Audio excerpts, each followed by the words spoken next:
네, 잠시 뒤 10시죠. 용산 대통령실에서 윤석열 대통령의 취임 2주년 기자회견이 열립니다. 윤 대통령이 민감한 현안에 어디까지 입장을 밝힐 것인가, 또 향후 소통 방식에 어떤 변화가 생길 것인가 하는 부분에 관심이 쏠립니다. 관련해서 노동일 파이낸셜 뉴스 주필, 최진 대통령 리더십 연구소 소장, 그리고 대통령실 출입하는 강희경 기자와 이야기 나눠보겠습니다. 어서 오십시오. 네, 안녕하십니까. 네. 자, 먼저 강희경 기자에게 질문을 좀 드려보죠. 오늘 이제 기자회견, 중간에 장소도 옮긴다고 하는데 어떤 형식으로 진행되는지 정리를 해주시죠. 네, 먼저 오전 10시에 2층 집무실에서 대국민 담화 형식의 메시지를 발표합니다. 네. 분량은 20분 정도 될 것으로 보이고요. 기자들 없이 참모들만 배석한 채 카메라 앞에서 미리 준비한 원고를 읽을 예정입니다. 네. 이후에는 1층에 있는 기자실과 같은 층에 있는 브리핑룸으로 이동을 합니다. 이 자리에서 브리핑룸에서 취재진들과 만나 1시간 정도 질의응답을 할 예정이고요. 그래서 기자회견이 종료되는 시점은 총 한 11시 반 정도가 될 것으로 예상이 됩니다. 총 1시간 반 정도의 시간이 그러면 걸리는 부분인데 언론사의 배분 그리고 뭐 질문 순서 정하기도 쉽지 않았을 것 같아요. 네, 맞습니다. 네. 입장은 1인 1사가 원칙입니다. 네. 자리 배치는 카메라를 기준으로 카메라 앞에 앉는 언론사가 있고 카메라 뒤쪽에 앉는 언론사가 있는데요. 네. 일단 카메라 앞에 앉을 것이냐 뒤에 앉을 것이냐만 언론사들 자체적으로 추첨을 해서 자리를 정했습니다. 이후에는 대통령실에서 방송사, 통신사, 신문사, 외신 이런 식으로 굵직굵직하게 섞이도록 자리만 배치했고요. 네. 이후 입장하는 순서대로 정해진 자리에 앉으면 됩니다. 예를 들어서 YTN의 경우에는 카메라 앞쪽으로 자리가 배정이 됐고 네. 방송이라고 써 있는 자리에 선착순으로 들어가서 앉으면 되는 구조입니다. 네. 주제는 중구난방으로 질문이 나오면 안 되기 때문에 뭐 정치, 경제, 사회 이런 식으로 큰 틀에서 주제 정도만 순서를 정할 것 같고요. 질문 순서는 사회를 맡은 김수경 대변인이 무작위로 선정을 해서 그 자리에서 질문자를 선정할 예정입니다. 대통령실 고위 관계자는 현장에서 대변인과 눈을 마주치는 사람이 질문의 기회를 얻게 될 거다 이렇게도 설명을 했습니다. 네. 자, 소장님, 대통령 입장에서는 총선 이후에 어쨌든 변화된 모습을 보여줄 수 있는 가장 좋은 기회이기도 한데 어떤 부분에 대통령이 좀 집중을 해야 된다고 보시나요? 그러니까 오늘 기자회견의 키워드가 국민 공감, 국민 눈높이다라고 용산 비서실이 얘기를 했거든요. 네. 근데 사실 지금 국민들의 눈높이가 상당히 높습니다. 네. 그래서 대통령께서 유감이라든지 안타까움이라든지 이런 식의 표현보다는 훨씬 더 진전된 그런 그 국민들에 대한 송구함의 표시 이런 부분을 해야 될 것 같고 또 하나는 이제 민감한 현안들이 많지 않습니까? 정치 현안들이 이런 현안들에 대해서 어떤 두리뭉술한 회피한성 답변이거나 혹은 마치 변명하는 듯한 모습을 보일 경우 오히려 민심인데 역풍이 불 수도 있기 때문에 훨씬 더 좀 과거에 비해서 좀 구체적이고 진전된 해법을 제시해야만 오늘 기자회견의 성과를 거둘 수 있을 거라고 봅니다. 네. 국민이 가장 궁금해하는 부분을 직접 소상히 밝히겠다라는 게 이제 대통령의 입장인데 전반적으로 어떻게 예상해 볼 수 있을까요? 글쎄요, 뭐 지금까지 상당히 오랫동안 기자회견을 안 하셨으니까 네. 오늘 오랜만에 기자회견 하시는 거고 또 이 기자회견 계기로 또 앞으로 계속 하셔야 되겠죠. 그렇죠. 하실 거로 예상이 되고 그렇다면 이번에 뭔가 첫 단추를 좀 잘 끼워야 되지 않을까. 좀 솔직하고 담백한 그런 모습을 보였으면 좋겠어요. 네. 뭐 고민이 있으면 고민이 있다. 이런 문제가 있어서 이렇게 결정을 했다. 이런 식의 그 솔직한 담백한 그런 모습을 보였으면 좋겠고 지난 4월 1일 그 의대 증원 관련 담화 그런 모습은 절대로 보여서는 안 된다. 네. 잘하고 좋은 방향인데 아직 이해가 부족하다든가 이렇게 해서는 안 된다는 그런 말씀을 드리고 싶고 좋은 정치라는 걸 다 얘기하지 않습니까? 민심을 따르는 것이라고 민심과 싸우는 게 아니고 민심을 따르는 것이라고 하니까 그렇다고 국민에게 아부하라는 얘기는 아니지 않습니까? 네. 국민이 정말 듣고 싶은 얘기를 하는 게 대화 아니겠습니까? 국민이 듣고 싶은 얘기를 하는 게 대화다. 본인이 하고 싶은 얘기를 하는 게 아니다. 네. 이걸 좀 명심하셨으면 좋겠다 생각합니다. 네.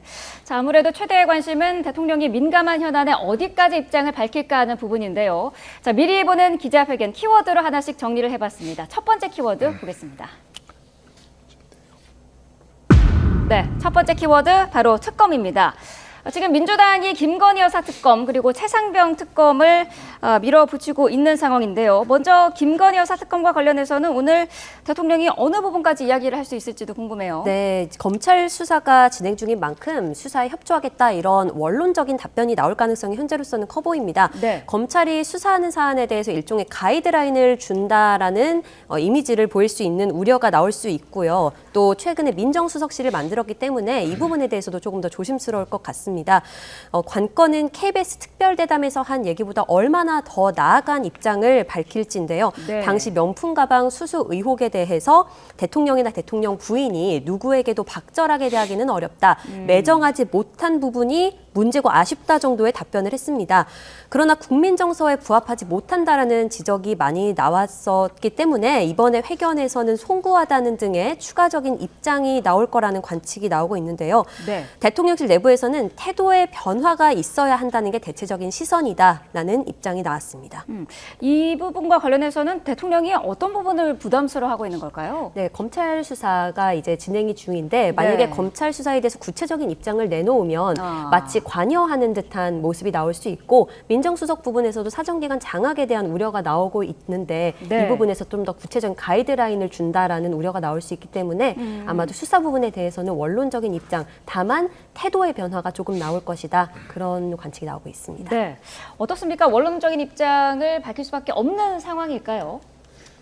그렇습니다. 이제 영부인 특검은 사실 아직까지 한 번도 한 적이 없습니다. 네. 그리고 특검을 하게 되면 아시다시피 짧게는 9개월, 길게 1년 정도 하기 때문에 어떻게 보면 1년 내내 정치 바람이 이제 휘말리게 되는 거죠. 그래서 네. 특히 이제 영부인 문제 같은 경우가 특검을 하게 될 경우는 바로 이제 배우자인 대통령에까지 그런 정치적인 불똥이 튈 수 있기 때문에 이 부분은 상당히 민감한 부분입니다. 네. 다만 이후 예하를 막론 이 부분은 많이 국민들에게 논란의 소지를 제공한 건 사실이기 때문에 저는 오늘 기자회견에서는 예를 들면 영부인 어떤 명품 수수 100 부분에 관해서는 좀 더 구체적으로 확실하게 이유할 만으로 죄송하다는 송구하다는 표현을 좀 정확하게 했으면 좋겠습니다. 사실 이걸 지난번 2월 달에 KBS 대담 때 이 부분을 분명히 했더라면 국민들의 많이 가라앉을 수 있는 부분인데 이 부분이 적당히 아쉽다라는 부분으로 두루뭉실하게 넘어가는 바람에 눈덩이처럼 키운 측면이 있습니다. 네. 그래서 오늘 이 부분 이유를 명론하고 대통령께서 좀 명확하게 국민 앞에서 죄송하다는 표현을 해줬으면 좋겠고 다만 이 부분 특검 여부, 특히 영부인 문제에 대한 특검 여부는 지금 리올백 외에 도이치모터 주가 조작 문제라든지 양평 땅 문제로 여러 가지 지금 맞물려 있지 않습니까? 네. 그래서 이거는 정치로 풀어야 된다. 윤석열 대통령이 이제 앞으로 정치하겠다 이렇게 얘기하지 않았습니까? 정치가 다른 말로 협상입니다. 그래서 여야와 지금부터 오늘부터 긴밀하게 어디까지 어떻게 해야 될 것인지를 좀 협상을 해야 된다. 그리고 또 하나는 이원석 검찰총장이 바로 분명히 지시를 했지 않습니까? 수사를 지시를 했는데 이 부분도 수사를 지시했으면 빨리 속도 있게 구체적으로 지금 진행되는 그런 모습을 국민들에게 보여주면서 여야의 협상을 병행을 한다면 네. 이 산적한 문제도 사실 의외로 쉽게 풀릴 수도 있다라고 저는 봅니다. 죄송하다라는 표현은 어쨌든 필요하다라는 입장이신데 어떻게 생각하시나요? 그 이럴 때 쓰는 좋은 말 있잖아요. 보통 뭐 경위 어떻든 뭐 받은 네. 건 사실이기 때문에 죄송하다. 뭐 그러나 이제 이러이러한 뭐 경위로 이렇게 받았다. 이렇게 했으면 사실 그때도 충분히 넘어갈 수 있는 일이에요, 이게. 누군가가 네. 책임지고 본의 아니 뭐 1,000만 원짜리 받은 것도 아니고 죄송합니다. 제가 뭐 이거 금액을 얘기하는 건 아니고 네네. 그렇기 때문에 그런 것들을 좀 정말 진솔하게 사과의 뜻을 표시했으면 그거 누가 그걸 가지고 그야말로 국민들이 박절하게 대하겠습니까? 근데 그걸 가지고 그렇게 두루뭉술 넘어갔던 부분이 분명히 있는 것이고요. 더구나 또 검찰은 김건희 여사 관련된 뭐 주가 조작 의혹이라든지 이 뭐 명품백 수수 의혹이라든지 이런 것들을 왜 이렇게 미적거렸어요? 지금 하는 것처럼 빨리 수사해서 결론을 내라. 이랬으면 되는 거 아닙니까? 그 결론이 정말 미흡하다. 그랬으면 국민들이 요구할 텐데, 만약 특검을 요구할 텐데, 그렇지 않고 그걸 검찰이 수사 그 결과를 내놓은 것이 뭐 납득할 만하다 하면 문제가 없이 넘어갔을 텐데, 네. 그걸 계속해서 호미로 충분히 막을 수 있는 일을 미적거리다가 가래로 좀 막기 어려운 그런 상황이 됐다. 지금이라도 빨리 그렇게 하는 게 좋다 이렇게 생각합니다. 네. 여기 대해서 국민의힘 김민전 비례대표 당선인이 이런 얘기도 또 했습니다. 김건희 여사 특검 요구를 받아들이되 거기에 김혜경 여사 그리고 김정숙 여사 이 삼김 여사 특검을 주장하기도 했는데 이 부분은 어떻게 보시나요?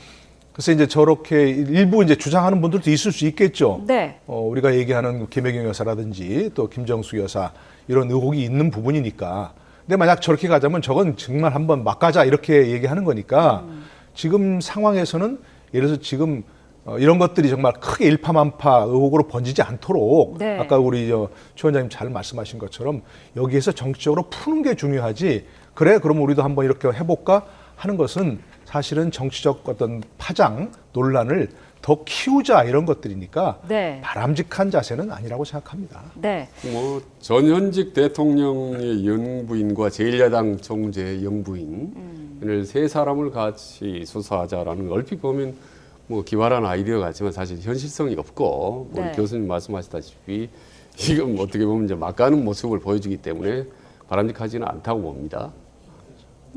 네. 자, 야당의 최상병 특검 요구 이 부분은 윤 대통령을 직접 겨누는 사안이기도 해서 관심인데요. 이와 관련해서 이준석 개혁신당 대표 이런 말을 하기도 했었죠. 듣고 오겠습니다. 우리가 김정은과의 대화를 할 때 보면은 예, 김정은은 핵을 포기할 의사가 없잖아요. 없죠. 왜냐면 이거 포기하면 나 죽는다예요. 저는 지금 대통령께서 선거 결과 이런 것 때문에 되게 위축되셨다는 생각을 해요. 그래가지고 최상병 특검을 하면은 야 이거 내가 옛날 특검 해봐서 아는데 이거 사실 특검이 작정하고 다 뒤지면은 어떻게든 굴비 엮듯이 엮어가지고 나중에는 뭐 대통령을 치는 그런 수단이 될 수도 있어 네. 라는 생각 하실 거예요. 예. 그러니까 저는 우리 국민이 생각하는 어떤 최상병 특검에 대한 민감도보다 대통령 훨씬 민감한 거예요. 네.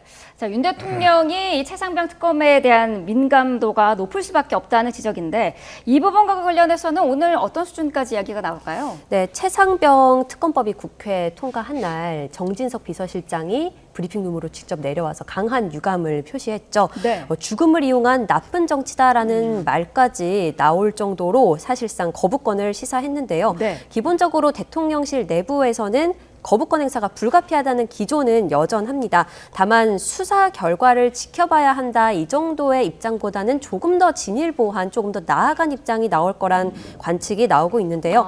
이 때문에 공수처 수사 결과가 나온 뒤에 여야가 합의하면 특검이 가능하다는 식의 이른바 조건부 수용 언급 가능성도 나오고 있습니다.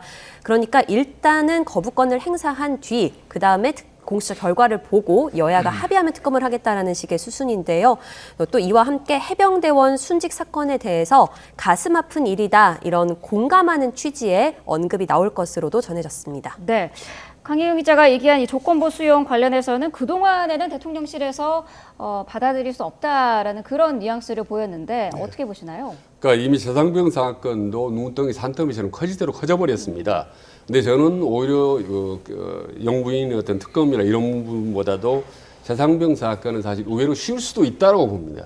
대통령이 의지만 가지면 네. 책임자나 진상규명을 밝혀서 책임자 72일 명확히 가리면 되는 겁니다. 이거는 의외로 간단한 문제일 수도 있고 그리고 실제로 여권 내 국민의힘 내부에서 사실은 원론적으로는 이건 반대하지만 사실 특검 본 다음에 이 특검을 최상병 특검을 받아들일 수도 있다라는 여론도 나오고 있거든요. 네. 그렇기 때문에 이 부분은 대통령 조금만 편하게 마음을 먹은다면 이 부분 그리고 이미 너무 산더미처럼 커져서 국민들이 불편해하고 궁금해하는 부분이기 때문에 네. 이 부분은 여야가 어떤 형태로 협상을 해서 빠른 시일 내에 공수처 수사와 그게 부진하다 할 경우에는 특검으로 가는 그런 과정을 아마 밟게 될 거고 또 그렇게 가는 것이 저는 명쾌한 해법이 아닌가라는 생각을 합니다. 네. 어쨌든 지금까지 취재된 바로는 그 이전보다는 진일보한 답변을 할 가능성이 높다는 건데 어떻게 보시나요?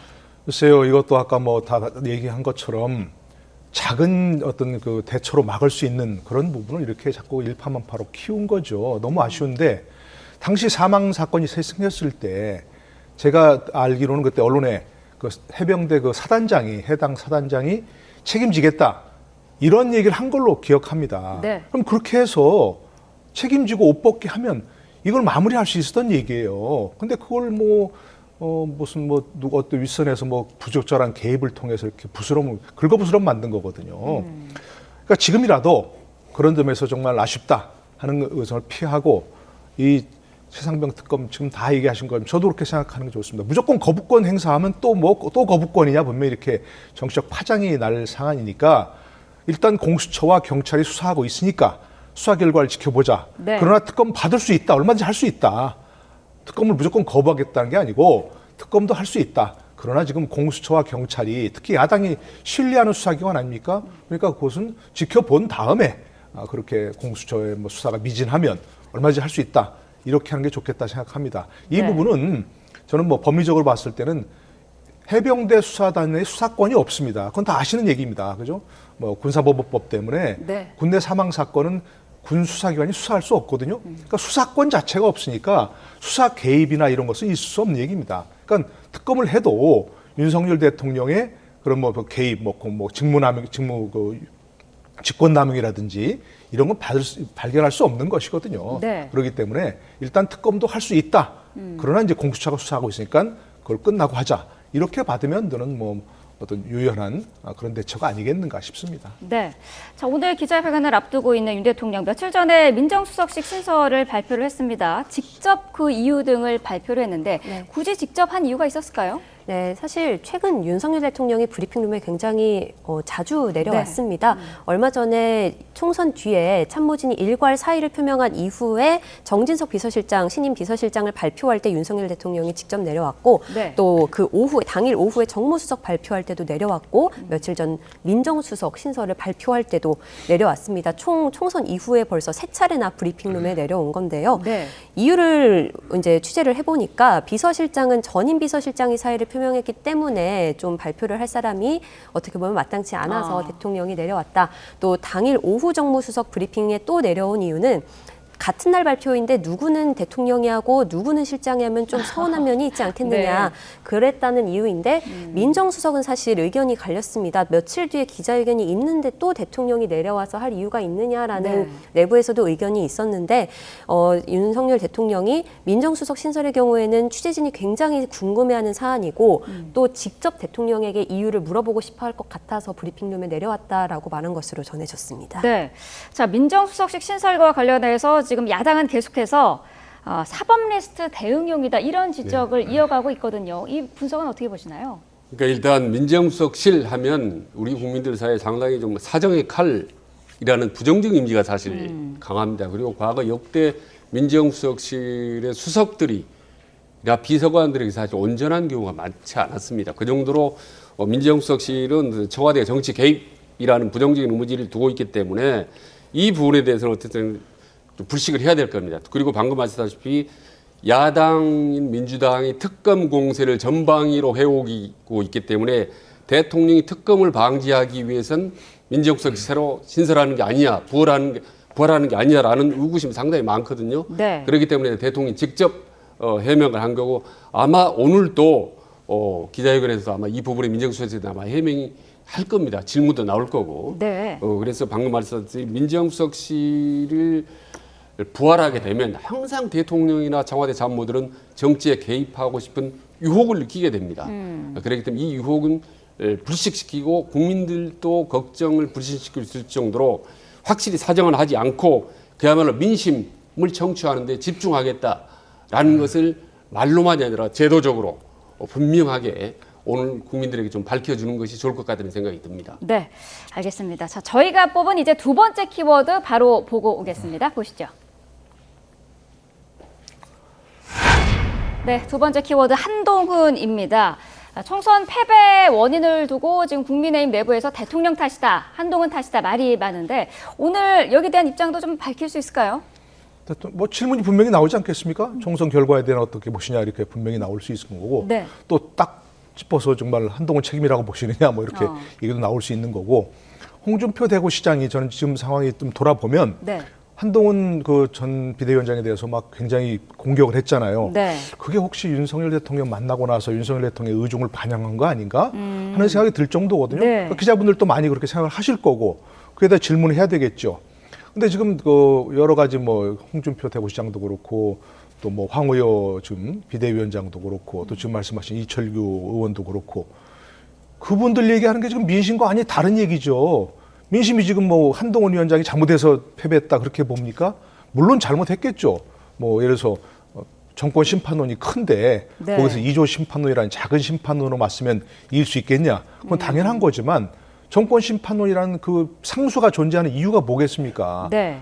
저 한동훈 위원장 말고 윤석열 대통령이 훨씬 더 큰 책임을 져야 할 부분이 바로 거기 있는 거죠. 그러니까 누가 잘못했다 꼭 지금 콕 집어서 얘기하는 게 아니라 전반적인 어떤 총선 전체 참패의 책임 분석을 해야 될 시기에 누구 탓만 하고 있으면 이건 얘가 패배 원인 자체도 분석이 제대로 안 되는 그런 것들이죠.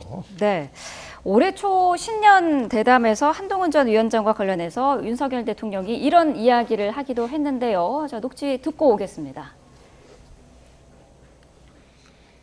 뭐 가까운 사이였지만 제가 총선 끝나고 보자고 했습니다. 그리고 본인도 그렇게 하겠다고 하고 그렇지만 뭐 또 정무수석이라든지 이렇게 해서 뭐 필요한 소통을 하고 있는데 직접 이렇게 막 전화를 하면서 뭐 하기는 좀 우리 한동훈 위원장의 그 입장이 있기 때문에 그거는 좀 적절하지 않은 것 같습니다. 한동훈 위원장 잘 하고 있는 것 같습니까? 네, 저는 뭐 대통령이나 또 당의 그 대표 위치에 있는 사람이나 다 결국은 국가와 국민을 위해서 일을 해야 되는 입장이기 때문에 이런 사사로운 이런 게 중요하지 않고 또 그런 거를 앞세워서 어떤 판단을 하고 이러면 안 된다고 생각합니다. 네. 자, 사실 그 당시에는 윤한 갈등이 있었던 터였는데 이후에 뭐 갈등이 봉합됐다고는 봤는데 뭐 지나가 보니 아닌 것 같기도 하고요. 총선 이후에 대통령이 한 전 위원장에게 오찬을 제안을 했었지만 건강상의 이유로 위원장은 일단 거절했었죠. 네, 맞습니다. 윤석열 전 대통령이 총선 끝나고 지난달 19일에 한동훈 비대위 소속 인사들과 만나자고 제안을 했습니다. 이관섭 전 비서실장을 통해서 제안을 했는데요. 22일 용산 오찬에 참석할 수 있냐 이렇게 제안을 했는데 한동훈 위원장 측에서 건강상의 이유로 거절을 한 것으로 알려졌죠. 당시 대통령실에선 총선을 치른 여당 지도부와 대통령이 선거 이후에 만나는 건 당연한 일이다. 건강상의 이유가 있다면 건강이 나아지고 언제든 만날 기회는 있다. 이런 입장을 밝히기도 했습니다. 네. 국민의힘에서는 그동안 뭐 6월 말이나 7월 초로 예상이 됐었던 전당대회가 한 달 정도 이제 미뤄질 가능성도 나오고 있는데 이거와 관련해서 한동훈의 출마 가능성을 열어둔 거 아니냐 이런 분석도 있거든요. 그러니까 아시다시피 요즘 언론에 말이죠. 온통 대한민국의 가장 큰 관심사가 한동훈이 전당대회 출마하느냐, 한윤 갈등이 어디까지냐, 그리고 최근에도 친윤이 한동훈을 견제하느냐, 뭐 이런 얘기들 온통 뭐 오늘까지도 지금 무성하지 않습니까? 근데 이 부분에 제가 분명히 말씀드리고 싶은 것은 대통령이 지금 어려움을 겪고 있는 게 총선에서 졌고, 네. 그다음에 국정 운영의 지지율도 낮은데 이 원인이 뭐냐라는 얘기를 듣고 많이 지금 언론이나 국민의힘 내부에 사랑설레 하지 않습니까? 근데 이게 바로 뺄셈 정치를 한 게 아니냐라는 지적이 있습니다. 네. 사실 이준석을 이제 결국 이제 제거했지 않습니까? 그 이후로 이제 유승민, 안철수, 나경원, 김기현에 이어서 이제는 한동훈까지 친윤이 마치 배제하려고 하는 거 아니냐라는 얘기가 나옵니다. 사실 그렇게 되면 지금 한동훈은 개인의 한동훈이 아니라 개인적으로 자기 팬덤도 있습니다. 상당히 지지층이. 그리고 어찌 됐든 여권의 대권자 1위입니다. 네. 이런 한동훈이 전당대회에 출마하느냐 마느냐 두 번째 치고 윤석열 대통령과 관계가 좋지 않다면 득보다 실이 훨씬 더 많고 국민의힘에 부담이 많다는 얘기죠. 아, 네. 그래서 먼저 이 윤한 갈등을 먼저 해소하는 것이 중요하다. 그 다음에 전당대회 나가고 안 나가고 하는 건 두 번째 문제라고 봅니다. 그래서 네. 국민들에게는 혹은 또 상당히 불안해하고 있어요. 대통령이 이인자하고 상당히 갈등이 있다라는 얘기가 자꾸 나오면은 국민들도 사실 불안합니다, 이게. 예, 그래서 국정 운영에도 발목을 잡을 수밖에 없고 여권 내부 분열이 생길 수밖에 없습니다. 그래서 오늘 그러니까 인터뷰 기자회견에서도 대통령께서 이 부분을 한동훈과 관계라든 이런 부분들을 좀 말씀하기가 상당히 껄끄럽겠지만 그래도 상당히 구체적으로 진전된 말하자면 화해나 화합의 어떤 멘트를 메시지를 분명히 남겨주면은 아마 여권에도 상당히 도움이 되고 국민들에게도 상당히 좀 도움이 될 거라고 봅니다. 네, 한동훈 전 위원장이 뭐 차기 당대표가 되면 향후 대통령과의 관계가 좀 애매할 수도 있다라는 지적을 하셨는데 어떻습니까? 전당대회 출마할 가능성도 있다고 보시나요? 가능성이 있는 거죠. 근데 지금 이제 황우여 비대위원장이 사실 긁어부스럼 만드는 거고요. 지금 관리형 비대위라고 처음부터 결정을 했고 네. 그 관리형 비대위의 가장 큰 임무가 뭐냐? 전당대회 개최 아닙니까? 새 지도부를 뽑는 것이고. 근데 지금 괜히 무슨 뭐 8월 전당대회 이걸 미리 얘기할 필요가 없잖아요. 네. 지금부터 빨리 뭐 예를 들어서 전당대회 룰을 개정할 필요가 있으면 개정하든지 네. 해가지고 2, 3일이면 되는 거 아닙니까? 그게 뭐 그렇게 오래 걸리는 것도 아니고 온라인으로 다 처리할 수 있는 그런 얘기들이고 그래서 빨리 결정을 해서 그야말로 당원들의 국민들의 선거로 뽑히는 그런 정통성 있는 지대위를 구성하고 지도부를 구성하고 본인들은 해산하는 게 맞는 것이지 뭐 지금 뭐 혁신을 어떻게 할 것인가 뭔지 이런 거 가지고 얘기할 시기가 아니라고 생각하는데 네. 괜히 긁어부스럼 만드는 것이고 이렇게 되면 진짜 일각에서 얘기하는 것처럼 뭐 한동훈 출마를 위한 거 아니냐 이렇게 오해를 받을 수밖에 없는 상황이거든요. 그러니까 결과적으로 나중에 늦춰지더라도 지금부터 처음부터 뭐 마치 그 한동훈 출마를 위해서 조금 시기 늦춘다 이런 오해를 받지 않았으면 좋겠고 저는 개인적으로는 이번에 한동훈 전 위원장이 나서면 안 된다고 생각합니다. 이철규 의원이 얘기한 것처럼 본인도 총선 패배에 어느 정도 책임이 있기 때문에 네. 뭐 나서지 않겠다 얘기하는데 한동훈 위원장도 마찬가지 처지 아니겠습니까? 그러니까 나서면 안 된다고 생각합니다. 뭐 가능성이 열려 있지만 저는 나서지 않을 걸로 생각을 하고 나서지 않아야 한다고 그렇게 생각을 합니다. 저 하나 좀 짧게 덧붙이면 네네. 되겠습니다. 사실 윤석열 대통령 한동훈의 갈등설이 이렇게 지금처럼 한 달 가까이 지금 장기화되면 절대 안 됩니다. 네. 만에 하나 한동훈 전 비대위원장이 공개적으로 반윤의 개치를 들고 나선다고 생각을 해보십시오. 정말 여권을 걷잡을 수 없이 내부 분열에 들어가고 대통령은 매우 힘들어질 겁니다.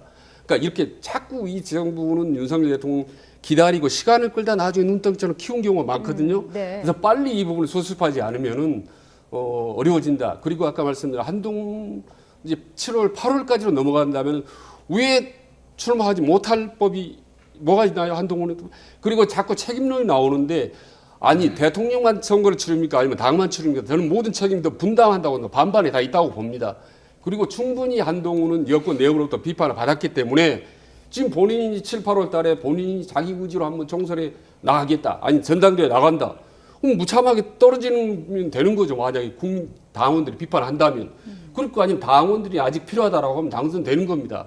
그래서 지금 친윤이나 비윤이 한동훈을 가지고 출마한다 만다. 이거는 문제가 있다. 다만 경쟁자들이 누굽니까? 홍준표라든지 윤상현이라든지 경쟁자들이 뭐라고 한동훈에 대해서 비판적인 얘기를 하는 거는 충분히 가능합니다. 경쟁자이기 때문에. 네. 다만 윤석열 대통령이나 친윤파들이 출마 여부를 갖고 안 된다 한다. 이거는 저는 상당히 좀 시점화 좀 오바라고 보는 거죠. 그리고 왜냐하면 여권의 가장 큰 확고한 자산 아닙니까? 많은 팬덤을 가지고 지지율이 높은 한동훈인데 왜 못 거두는 겁니까? 활용을 하려고 생각해야 되는 거지. 그래서 윤석열 대통령과 친윤파들은 차제에 오는 지자리를 계기로 한동훈을 어떻게 보면 선이 활용을 하려고 생각을 해야지. 네. 배제를 하려고 하는 순간 많은 어려움을 겪어낼 것이라는 저는 말씀드립니다. 네. 총선 이후에 대통령이 제안했던 그 오찬에 한 전 위원장이 참석을 했었으면 조금 다른 분위기가 됐었을 것 같습니다. 자, 저희가 뽑은 세 번째 키워드 보겠습니다.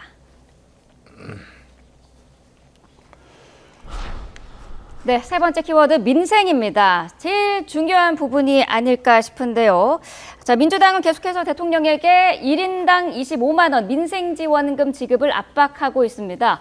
박찬대 원내대표, 정부가 승인하지 않으면 특별법 형태로라도 실행할 수 있다. 이런 입장을 밝혔는데요. 관련 내용 듣고 오겠습니다. 우리 민주당에서는 우리 민생 관련 지원금 1인당 25만 원을 우리가 제안을 하지 않았습니까? 추경의 형태로 서로 예산을 확보하고 진행하는 것이 가장 좋은데 입법부가 제안한 그 방법에 대해서 행정부가 실질적으로 예산을 확보하고 집행을 해야 되는데 그걸 하지 않는다라고 하면 우리는 지금 간절한 부분이에요. 행정부가 못하는 부분을 입법부가 보완을 해야 되고 필요하다면 견제해야 되지 않습니까? 특별법의 형태로라도 실행할 수 있는 법안을 지금 준비하고 있는 것으로 알고 있습니다. 네. 자, 민생 지원금에 대해서 대통령은 일관적으로 부정적인 입장을 밝히고 있는데 오늘 여기에 대해서도 설명을 좀 하겠죠? 뭐 지난번에 얘기하신 것처럼 사실은 이게 뭐 돈 뿌리면 오히려 어려운 사람이 더 어려워진다. 그렇기 때문에 뭐 일괄적으로 모든 국민에게 20만 원 주는 거 안 된다. 뭐 이걸 네. 밝히시겠죠.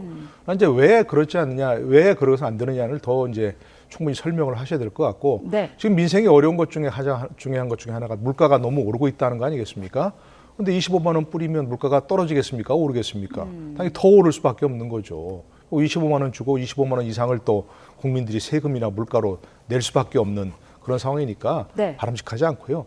박찬대 의원이 원내대표가 얘기한 것처럼 저렇게 정부가 안 하면 우리가 뭐 법을 만들어서 하겠다. 저건 위헌적인 발상입니다. 그야말로 네.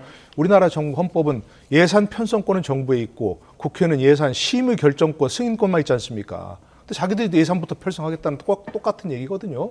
있을 수 없는 얘기고 네. 기본적으로 무슨 뭐 돈을 저렇게 뿌리겠다고 하는 것은 사실은 국민들을 위해서도 결코 바람직한 것이 아닙니다. 총선 승리나 뭐 집권에는 도움이 될지 모르겠지만 결국 국민들도 그것을 알아야 됩니다. 뭐 어려우니까 돈 준다. 뭐 이런 말이 좀 물에 빠지면 지푸라기를 잡는다 얘기하는데 진짜 지푸라기를 던지면 물에 빠진 사람이 잡고 나올 수 있나요? 안 되잖아요. 그 지푸라기를 모아서 하다못해 새끼라도 꼬아가지고 던져줘야 되는 거 아닙니까? 네. 그러니까 25만 원씩 뿌릴 돈이 있으면 정말 어려운 사람들한테 충분히 지원해서 그 어려움 빠져나갈 수 있도록 해야 되는 것이지 모든 국민에게 25만 원 주면 한 달에 한 2만 원 꼴 아닙니까? 그거 가지고 무슨 도움이 되겠습니까? 근데요, 그게 민주당과 이재명 대표가 왜 그럼에도 불구하고 저걸 집착하느냐를 보면 생각을 할 필요가 있습니다. 네. 그러니까 국민들에게 부자든 가난하든 무조건 25만 원 준다는 게 1인당 이게 먹히거든요. 이게 바로 포퓰리즘입니다. 세계 어느 나라, 유럽이든 남미든 어느 나라도 하든 현금 바로 주면요, 국민들이 좋아합니다. 그게 10만 원이든 만 원이든 단도 만 원이든 그게 먹히기 때문에 지난번 총선 때 1호 공약이었고 이재명 대표, 그다음에 지난번 대담에 요번에도 고정하게 주장하는데 이게 분명히 포퓰리즘인데 포퓰리즘인 윤석열 대통령이 주장했던 대로 국고를 낭비하고 많이 재정을 힘들게 하는 문제가 있지만 국민들이 또 바라는다는 또 역설적인 측면이 있거든요. 네. 그래서 이 부분에 예산뿐만 안 된다라고만 할 게 아니라 대통령이나 정부도 사실 협상을 할 필요는 있습니다. 그럼 오히려 동시에 그 25만 원 효과를 낼 수가 있거든요. 액수나 혹은 급여 방식도 절충을 한다면은 그 25만 원에 대한 국민 효과를 야당이나 정부 동시에 갖고 갈 수가 있다. 그렇기 때문에 무조건 반대할 거는 아니다. 그리고 야당 그리고 정부 여당은 그렇다면 25만 원 아니면 또 다른 대안을 제시해야 되는 겁니다. 민생 대안은 제대로 제시하지는 못하고 있고 물가는 오르고 힘들어 죽겠는데 네. 야당 25만 원을 준다. 근데 대통령과 여당이 안 된다. 못 주게 한다. 그럼 국민들 입장에서는 중도층 입장에서 상당히 오히려 정부 여당에 대해서 섭섭한 마음을 가질 수가 있죠. 그래서 상당히 이 부분은 단순히 돈 25만 원 예산 국고 낭비라고 차원에서 보지 말고 큰 틀에서 민심 차원에서 요즘 가뜩이나 어려운 서민 경제 차원에서 들여다보면 저는 이 부분도 여야 간의 협상의 여지가 충분히 있다고 봅니다. 네. 자, 또 하나의 심각한 문제가 지금 장기화하고 있는 의정 갈등 이 문제인데 오늘 대통령이 좀 더 전향적인 대책을 발표할 수도 있을까요? 글쎄 이제 저희들 이제 언론에 있는 사람들은 지난번 그 4월 1일 담화를 지켜보면서 네. 예고했을 때 뭔가 해결책이 나오나 보다. 그래서 그 이전에 왜 뭐 이른바 약속대련이라고 하는 그런 얘기 할 정도로 뭔가 해결책이 나오겠지 했는데 51분간 혼자 독백을 하셨거든요. 오늘 같은 똑같은 얘기 이거는 내서는 안 되는 거고 네. 제가 모르겠습니다. 지금 현재 뭐 어떤 방법을 내놔야 어떤 대안을 내놔야 해결될지 도무지 이게 참 생각이 안 됩니다. 그거 좀 꽉 막혀 있는데 네. 이런 걸 해결책을 제시하라고 집권시킨 거 아니겠습니까? 대통령 시키고 그 좋은 뭐 머리 좋은 사람들이 다 있으니까 뭐 예를 들어서 물 밑에서 어떤 협상을 하든 뭘 하든 총력을 기울여서 이 문제는 해결을 해야지. 그렇지 않으면 다 의사들도 그렇고 정부도 그렇고 국민도 그렇고 다 지금 승자 없는 전부 다 패자가 될 수밖에 없는 그런 상황이 되니까 네. 오늘은 뭔가 정말 진전된 얘기 저렇게 되면 해결책이 나오겠구나 할 정도 얘기가 나와야 되는 거죠. 네. 네.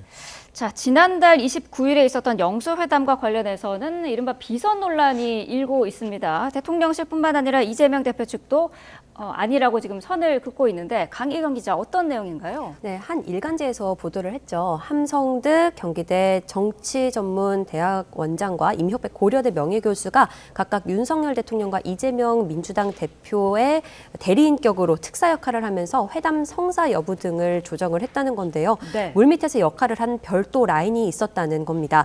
대통령실은 대통령이 오래전부터 이 대표를 만나야 한다는 지적을 여러 곳에서 들어왔고 또 윤 대통령이 직접 결심을 해서 이재명 대표를 만나야겠다라고 해서 연락을 했다라고 선을 그었는데요. 이 부분에 대해서도 뭐 질문이 나오면 오늘 답변을 할 텐데 윤 대통령이 비선 논란에 대해 굉장히 불쾌감을 참모들에게 나타냈다라고 전해지기도 했죠. 네. 이에 따라서 참모들을 통해서 공식 라인을 통해 회담이 성사된 거다라는 입장을 밝힐 것으로 보입니다. 네. 자, 이제 시간이 뭐 1시간 한 15분 정도 뒤면은 대통령이 기자회견을 시작할 텐데요. 오랜만에 여는 기자회견인 만큼 대통령실이 자체적으로 거는 기대도 있을 것 같아요. 네. 어떤 효과를 기대하나요? 네, 대통령실은 윤 대통령이 총선 이후에 계속 변화하려는 모습을 보여줬다라는 점을 강조하고 있습니다. 네. 이번 기자회견을 통해서도 그것이 확실하게 메시지가 전달될 수 있을 거라고 보고 있는데요. 예를 들어 영수회담도 대통령과 야당 대표가 만났다는 그 자체만으로도 메시지가 됐기 때문에 이번에 기자회견도 1년 9개월 만에 연다는 것 자체만으로도 하나의 메시지가 될 수 있다 또 기대를 하고 있고요. 네. 물론 원론적인 답변만 반복되거나 기존 입장을 반복하면 또 물론 역풍이 불 수도 있긴 하겠지만 이에 따라서 이번 기자회견을 통해 소통한다는 모습을 보여주려면 입장을 또 바꿔야 하고 현안에 대한 구체적인 답변을 내놔야 한다 이런 얘기도 참모진들 사이에서 나오고 있습니다. 모든 과정이 생중계되는 만큼 대통령이 얼마나 솔직하게 진솔하게 임할지가 관건이 될 것으로 보입니다. 네. 소통의 출발점이 되기를 기대하는 게 온 국민의 마음일 것 같은데 오늘 기자회견을 기점으로 윤 대통령의 소통의 그 행보 어떻게 이어질 것으로 보시나요? 그러니까 일단 지금까지 기자회견이나 담화로 해서 득 본 게 없습니다, 대통령이. 그래서 오늘만큼은 좀 득을 좀 많이 보고 네. 오늘 계기로 해서 와, 대통령이 완전히 달라졌다. 저렇게 달라질 수 있나라는 느낌을 줬으면 좋겠습니다. 그 방법은 한없이 낮은 자세로 그리고 설명이 아니라 해법을 제시하는 이런 모습을 보여주었으면 좋겠다. 와, 저렇게 달라질 수 있구나라는 깜짝 놀라는 뭐 변화된 모습을 오늘 좀 보여줬으면 좋겠다라는 것이 저희 바람이고 아마 국민들 모두의 바람일 거라고 생각을 합니다. 네. 주필께서는 어떻게 보시나요? 그러니까 대통령이 국민과 소통이 뭐 어려운 게 아니잖아요. 비서실장, 정무수석, 민정수석 소개할 때 그냥 밑에 기자실 내려와서 현안에 관해서 한두 가지 질문 답변하고 하지 않습니까?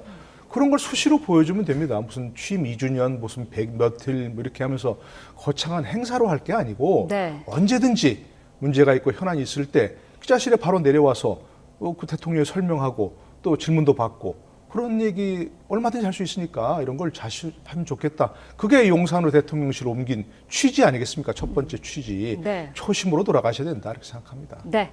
자, 잠시 뒤 10시부터 시작되는 대통령의 기자회견 저희 YTN이 생중계로 전해드리겠습니다. 관련된 내용 짚어봤습니다. 노동일 파이낸셜 뉴스 주필 최진 대통령 리더십 연구소 소장, 대통령실 출입하는 강희경 기자와 함께했습니다. 오늘 나와주셔서 감사합니다. 네, 고맙습니다.